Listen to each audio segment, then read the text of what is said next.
ನಮಸ್ಕಾರ. ವನಜಾ ಮಲ್ನಾಡ್ ಬಂದಾಯಿತು, ಹೊಸ ವಿಡಿಯೋ ತಂದಾಯಿತು. ಬನ್ನಿ ಇವತ್ತು ಅನುಪಮ ಸೀರಿಯಲ್ಲು ಹೇಗೆ ಮೂವ್ ಆಗುತ್ತೆ, ಏನು ಸ್ಟೋರಿ ನೋಡೋಣ. ಅದಕ್ಕಿಂತ ಮುಂಚೆ ನನ್ನ ವಿಡಿಯೋಕ್ಕೆ ಸಬ್ಸ್ಕ್ರೈಬ್ ಮಾಡಿಲ್ಲ ಅಂದರೆ ದಯವಿಟ್ಟು ಸಬ್ಸ್ಕ್ರೈಬ್ ಮಾಡ್ಕೊಳ್ಳಿ, ಹಾಗೆ ಒಂದು ಲೈಕ್ ಕೊಡಿ.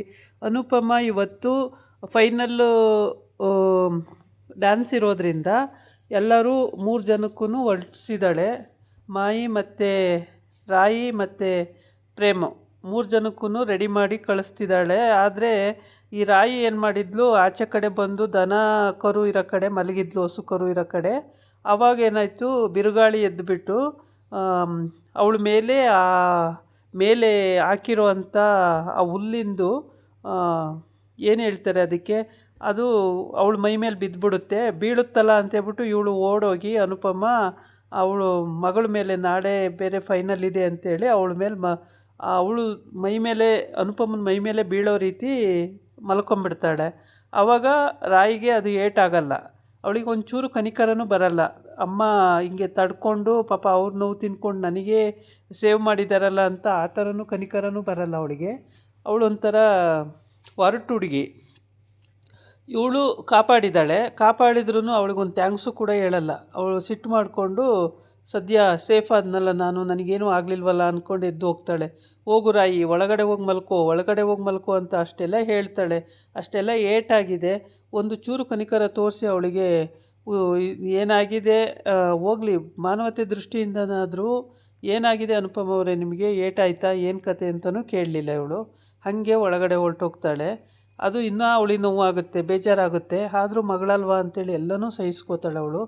ಏನಕ್ಕೂ ಒಂಚೂರೂ ಬೇಜಾರು ಮಾಡ್ಕೊಳ್ಳಲ್ಲ. ಆ ಥರ ಸಹಿಸ್ಕೊಂಡು ಅವಳು ಇದು ಮಾಡ್ತಾಳೆ. ಆಮೇಲೆ ಎಲ್ಲ ರೆಡಿಯಾಗಿದ್ದಾರೆ, ಬಂದು ಬಾಗಿಲು ತಟ್ತಾರೆ. ಅನುಪಮ, ಅಜ್ಜಿ, ಅಕ್ಕ, ಅಮ್ಮ, ಮಮ್ಮಿ ತೆಗೀರಿ ಬಾಗಿಲು ಅಂತೇಳಿ ಎಲ್ಲರೂ ಬಾಗಿಲು ಕೇಳ್ತಾರೆ. ಆದರೆ ಅವಳು ತೆಗಿಯಲ್ಲ. ಈ ನನ್ನ ಪರಿಸ್ಥಿತಿ ನೋಡಿ ಅವರು ಇಲ್ಲೇ ಕ್ಯಾನ್ಸಲ್ ಮಾಡಿಬಿಡ್ತಾರೆ ಅಂತೇಳ್ಬಿಟ್ಟು, ಇಲ್ಲ ನನಗೆ ಬರೋಕ್ಕಾಗಲ್ಲ, ನೀವು ಹೋಗಿ, ನಂಗೆ ಕೆಲಸ ಇದೆ, ನೀವು ಹೋಗಿ ಅಂತೇಳಿ ಅವ್ರಿಗೆ ಹೇಳ್ಬಿಡ್ತಾಳೆ. ಆದರೂ ಮಾಯಿಗೆ ಸ್ವಲ್ಪ ಅನುಮಾನ ಇರುತ್ತೆ, ಯಾಕೆ ದೊಡ್ಡಮ್ಮ ಬರ್ತಿಲ್ವಲ್ಲ, ಅವ್ರಿಗೇನು ಹುಷಾರಿಲ್ವೋ, ಏನು ಕತೆ ಅಂತೇಳಿ ಹೀಗೆ ಅನುಮಾನ ದೃಷ್ಟಿಯಿಂದನೇ ಅವಳು ಕಾರ್ ಹತ್ತುತ್ತಾಳೆ. ಆದರೆ ಅನುಪಮ ಯಾವುದನ್ನು ಹೇಳ್ಕೊಳ್ಳಲ್ಲ, ದೇವ್ರ ಹತ್ರ ಕೇಳ್ಕೊತಾಳೆ. ನಾನು ನನ್ನ ಮಕ್ಕಳು ಪ್ರೋಗ್ರಾಮ್ ನೋಡೋಕ್ಕೆ ಹೇಗಾದರೂ ಮಾಡಿ ದಾರಿ ತೋರ್ಸಪ್ಪ ದೇವರೇ ಅಂತೇಳಿ. ಆದರೆ ನೋವು ತಡ್ಕೊಳಕ್ಕಾಯ್ತಾ ಇಲ್ಲ, ಹಾಸ್ಪಿಟ್ಲಿಗೆ ಹೋಗಿಲ್ಲ ಇನ್ನು. ಪಾಪ ಸಖತ್ತು ನೋವು ಬಂದ್ಬಿಟ್ಟಿದೆ, ಎಲ್ಲ ಬಿದ್ದುಬಿಟ್ಟಿದ್ದಾಳೆ, ಸಿಕ್ಕಾಬಟ್ಟೆ ನೋವಾಗಿದೆ.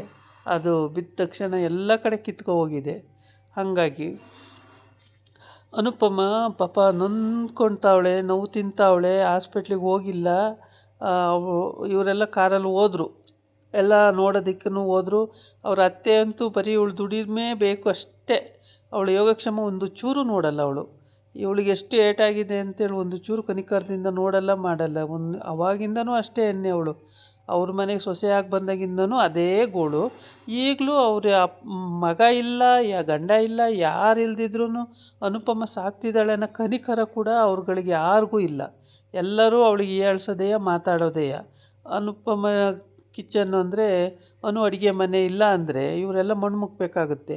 ಅದನ್ನು ಮೇಂಟೈನ್ ಮಾಡಿಕೊಂಡು ಅವಳು ಇಲ್ಲೂ ಪ್ರೋಗ್ರಾಮಿಗೆಲ್ಲ ಹೇಳ್ಕೊಂಡು ಜಡ್ಜಾಗಿ ಹೋಗೋದು, ಎಷ್ಟೆಲ್ಲ ಮಾಡ್ತಿರ್ತಾಳೆ ಕಷ್ಟಪಟ್ಟು. ಅದು ಒಂದು ಚೂರು ಆ ಮಕ್ಕಳಿಗೆ ಆಗಲಿ ಅವಳಿಗೆ ಆಗಲಿ ಆ ಕನಿಕರ ಅನ್ನೋದೇ ಇಲ್ಲ. ಅದು ಬೇಜಾರು ತರಿಸುತ್ತೆ. ಮತ್ತು ಇವಳು ಸಾಕಿದ ಮಗಳಿಗೂ ಇಲ್ಲ ಅದು ಬುದ್ಧಿ. ನಮ್ಮಮ್ಮ ಎಷ್ಟು ಕಷ್ಟಪಟ್ಟು ಸಾಕಿದ್ರು ಅಂಥೇಳಿ ಬರೀ ನಮ್ಮಪ್ಪ ಇಲ್ಲ ಅದೊಂದೇ ಹೇಳ್ಕೊಂಡು ತಿರುಗ್ತಾಳೆ ಹೊರತು ಬೇರೆ ಇನ್ನೇನು ಕೇಳೋದೇ ಬೇಕಾಗಿಲ್ಲ ಅವಳಿಗೆ. ಅದೊಂದು ವಿಷಯಕ್ಕೆ ಇಟ್ಕೊಂಬಿಟ್ಟು ಪಾಪ ಅವಳಿಗೆ ಅನುಪಮಂಗೆ ಭಾಳ ಹಿಂಸೆ ಕೊಡ್ತಾಳೆ ಇವಳು ಕೂಡ 3/4% ಹಿಂಸೆನೇ. ಇನ್ನು ಮಿಕ್ಕಿದವರೆಲ್ಲ ಅವ್ರವ್ರ ಪಾಡು 1/4% ಅಂದ್ರೂ. ಇವಳಂತೂ 3/4% ಜಿಗಣೆ ಥರನೇ. ಅಲ್ಲಿ ಇಲ್ಲ ಅಮ್ಮನೂ ಬೇಕು, ಅಲ್ಲಿ ಅಪ್ಪನೂ ಬೇಕು, ಆ ರೀತಿ ಲೆವೆಲ್ ಅವಳದು. ಆಮೇಲೆ ಮಾಯಿ ತಿರುಗಿ ನೋಡ್ತಾಳೆ, ಎಲ್ಲಿ ದೊಡ್ಡಮ್ಮ ಬರ್ತಿಲ್ವಲ್ಲ ಯಾಕೆ ಅನ್ನೋದೇ ಡೌಟ್ ಆಗಿರುತ್ತೆ. ಆದರೆ ಬಾಗಿಲು ತೆಗಿತಿಲ್ಲ. ಏನಕ್ಕೆ ದೊಡ್ಡಮ್ಮ, ಬನ್ನಿ ದೊಡ್ಡಮ್ಮ ಪ್ಲೀಸ್, ಅಲ್ಲಿಗೆ ಹೋಗಿ ನಾವು ಮುಟ್ಟೋಷ್ಟರೊಳಗೆ ಬನ್ನಿ ದೊಡ್ಡಮ್ಮ, ಹೇಗಾದರೂ ಬನ್ನಿ ದೊಡ್ಡಮ್ಮ ಅಂತೇಳಿ ಅವಳು ಕಾಡಿ ಬೇಡ್ತಾ ಇರ್ತಾಳೆ. ಆದರೆ ಅವಳು ಬಾಗಿಲು ತೆಗೆದ್ರೂ ಇವಳಿಗೆ ಗೊತ್ತೇ ಆಗಲ್ಲ. ಹಿಂದ್ಗಡೆ ಬಾಗಿಲು ತೆಗಿತಾಳಲ್ವ, ಗೊತ್ತೇ ಆಗಲ್ಲ. ಹಾಗಾಗಿ ಮಾಯಿಗೆ ಏನು ಗೊತ್ತಾಗಲ್ಲ. ಅಲ್ಲಿಗೆ ಹೋಗ್ತಾರೆ, ಸದ್ಯಕ್ಕೆ ಪ್ರೋಗ್ರಾಮಿಗೆ ಹೋಗ್ತಾರೆ. ಇವಳು ನೋವು ತಿಂದ್ಕೊಂಡು ಗೋಳಾಡ್ತಿರ್ತಾಳೆ. ಅವ್ರು ಹೊರಟಾಗ ಆ ಕಿಟಕಿಯ ಮರೆಯಲ್ಲಿ ನಿಂತ್ಕೊಂಡು ನೋಡ್ತಾಳೆ, ಎಲ್ಲ ಹೋಗ್ತಿದ್ದಾರಲ್ಲ ಅಂತೇಳ್ಬಿಟ್ಟು ಖುಷಿಯಾಗಿ ನೋಡ್ತಾ ಇರ್ತಾಳೆ. ಆಮೇಲೆ ನೋಡಿಕೊಂಡು ಅಲ್ಲೇ ಮಾತಾಡೋಕ್ಕೆ ಬೇರೆ ಶುರು ಹಚ್ಕೊಬಿಡ್ತಾಳೆ. ಆಮೇಲೆ ತಿರ್ಗಾ ರಿಟರ್ನ್ ಏನು ಬರಲಿಲ್ಲ, ಹಂಗೆ ಹೊರ್ಟೋಗೋದು. ಆದರೆ ಹೊರಗಡೆ ಹೋಗೋಕ್ಕೆ ಈ ಥರ ಎಲ್ಲ ಅಡೆತಡೆಗಳು ಮಾಡಿದ್ರೆ ಅವರಿಗೆ ಒಳ್ಳೇದು ಆಗಲ್ಲ. ನೋವು ತಿಂತಿದ್ದಾಳೆ ಅನುಪಮ. ಆದರೆ ಯಾವ ಮುಖಾಂತರನಾರು ಆಟೋಗೆ ಇಟ್ಕೊಂಡಾರು ಹೋಗ್ತಾಳೋ ಏನೋ ಗೊತ್ತಿಲ್ಲ. ಪ್ರೋಗ್ರಾಮ್ ನೋಡಲೇಬೇಕು ಅಂತ ಆಸೆ ಪಡ್ತಿದ್ದಾಳೆ. ಕೃಷ್ಣನ ಕೇಳ್ತಾ ಇದ್ದಾಳೆ, ಕೃಷ್ಣ ಹೇಗಾದರೂ ನನ್ನನ್ನು ಕಳಿಸಪ್ಪ ಗೋಪಾಲ ಅಂತೇಳಿ. ಕೃಷ್ಣ ಯಾವ ರೀತಿ ಕಳಿಸ್ತಾನೋ ಗೊತ್ತಿಲ್ಲ. ಅಂತೂ ಇಂತೂ ಇವಳು ಹೋಗೋಳೆ ಅನ್ನಂಗೆ ಕಾಣುತ್ತೆ. ಹೋಗ್ಬೋದು, ನೋಡೋದಕ್ಕೆ ಹೋಗ್ಬೋದು. ಇವತ್ತು ಫೈನಲ್ ಜಡ್ಜ್ಮೆಂಟ್ ಅಲ್ವಾ, ಹಂಗಾಗಿ ಮಿಸ್ ಮಾಡಲ್ಲ. ಯಾವ ಕಾರಣಕ್ಕಾದ್ರೂ, ಯಾವ ಥರನಾದರೂ, ಯಾವ ರೂಪದಲ್ಲಾದ್ರೂ ಹೋಗ್ತಾಳೆ ಇವಳು ಅನುಪಮ. ಅಥವಾ ಇವಳೇ ಜಡ್ಜಾಗಿ ಬರಬೇಕು ಅಂತ ಅವರು ಕರೆದ್ರೂ ಅದಕ್ಕೂ ಹೋಗಲೇಬೇಕಾಗುತ್ತೆ. ಹಾಗಾಗಿ ಇವತ್ತಿನ ಜಡ್ಜ್ಮೆಂಟ್ ಏನಾಗುತ್ತೆ ನೋಡಬೇಕು.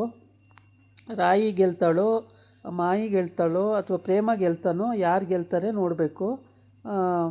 ಎಲ್ಲ ಹೋಗಿದ್ದಾರೆ, ಹೌದು, ನೋಡೋಣಂತೆ ಯಾರು ಗೆಲ್ತಾರೆ ಅಂತ ಗೊತ್ತಾಗುತ್ತೆ. ಅನುಪಮ ಪಾಪ ಖುಷಿಪಟ್ಟೆ ಕಳಿಸಿದ್ದಾಳೆ. ಅವಳು ಪೆಟ್ಟು ಮಾಡಿಕೊಂಡು ಆ ರಾಯಿಗೆ ಒಂಚೂರು ಕನಿಕರ ಅನ್ನೋದೇ ಇಲ್ಲ. ಇದಾಗಿತ್ತು ಇವತ್ತಿನ ವಿಡಿಯೋ. ನಾಳೆ ಇನ್ನೊಂದು ವಿಡಿಯೋ ಜೊತೆ ಬರ್ತೀನಿ. ನಮಸ್ಕಾರ.